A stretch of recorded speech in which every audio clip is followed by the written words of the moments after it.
बेड़ा लद्या होवे मुसाफरां दा, पार लाइए विच ना बोड़िए जी। भला करदियां मूल ना ढिल करिए, किस्सा तूल तराज ना टोरिए जी। वारिस शाह यतीम दी गौर करिए, हथ आरज़ां दे नाल जोड़िए जी।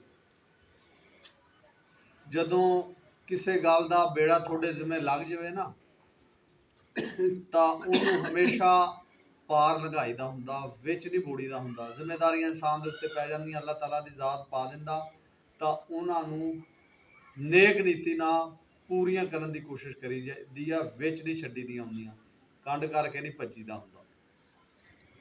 ਫਿਰ ਜੇ ਕਿਸੇ ਦਾ ਭਲਾ ਕਰ ਸਕਦੇ ਹੋ ਨਾ, ਤੁਹਾਨੂੰ ਅੱਲਾਹ ਤਾਲਾ ਨੇ ਪਹੁੰਚ ਦਿੱਤੀ ਹੋਵੇ, ਫਿਰ ਭਲਾ ਕਰਦਿਆਂ ਢਿੱਲ ਨਹੀਂ ਕਰੀਦੀ, ਝੱਟ ਮਾਰੀਦਾ ਹੁੰਦਾ। ਇਹ ਨਹੀਂ ਕਰੀਦਾ ਹੁੰਦਾ ਮੈਂ ਕੱਲ ਨੂੰ ਕਰੂੰਗਾ, ਮੈਂ ਪਰਸੋਂ ਨੂੰ ਕਰੂੰਗਾ। ਅੱਲਾਹ ਤਾਲਾ ਨੇ ਇਖਤਿਆਰ ਵੀ ਦਿੱਤੇ ਹੋਵੇ, ਵਸ 'ਚ ਹੋਵੇ ਤਾਂ ਝੱਟ ਮਾਰੋ, ਢਿੱਲ ਨਾ ਕਰੋ ਕਦੇ।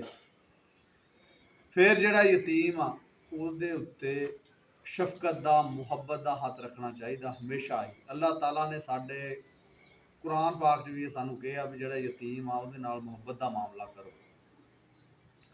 ਫਿਰ ਜਿਹੜੇ ਨੇਕ ਬੰਦਿਆਂ ਦੀਆਂ ਸੋਹਬਤਾਂ ਆਰਜ਼ਾਂ ਦੀਆਂ, ਉਹਨਾਂ ਨਾਲ ਹਮੇਸ਼ਾ ਨੇੜਤਾ ਰੱਖਣੀ ਚਾਹੀਦੀ ਆ, ਮੁਹੱਬਤ ਵਧਾਉਣੀ ਚਾਹੀਦੀ ਹੈ, ਕਿਉਂਕਿ ਜਿਹੜੇ ਅੱਲਾਹ ਦੇ ਫਕੀਰ ਤੇ ਦਰਵੇਸ਼ ਬੰਦੇ ਆ, ਨੇਕ ਬੰਦੇ ਆ, ਉਹਨਾਂ ਕੋਲੋਂ ਹਮੇਸ਼ਾ ਚੰਗੀ ਗੱਲ ਹੀ ਮਿਲਣੀ ਆ, ਚੰਗੀ ਦੁਆ ਮਿਲਣੀ ਆ। ਉਹਨਾਂ ਤੋਂ ਦੂਰ ਨਹੀਂ ਹੋਈਦਾ ਹੁੰਦਾ, ਉਹਨਾਂ ਦੇ ਨੇੜੇ ਰਹਿਣ ਦੀ ਕੋਸ਼ਿਸ਼